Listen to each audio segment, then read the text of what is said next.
ಬೆಟ್ಟ ಹತ್ತಿ ಬಂದೆವಯ್ಯ ಗೋವಿಂದ, ನಾವು ಸೇವೆ ಮಾಡೆ ನಿನ್ನ ಪಾದಾರವಿಂದ.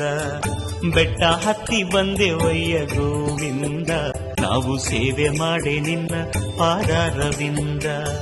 ಮೆಟ್ಟಿಲು ಮೆಟ್ಟಿಲುಗೂ ನಾಮ ಹಾಡಿ ನಿನ್ನ ಧ್ಯಾನವನ್ನು ಮಾಡಿಕೆವು ಭಕ್ತಿಯಿಂದ.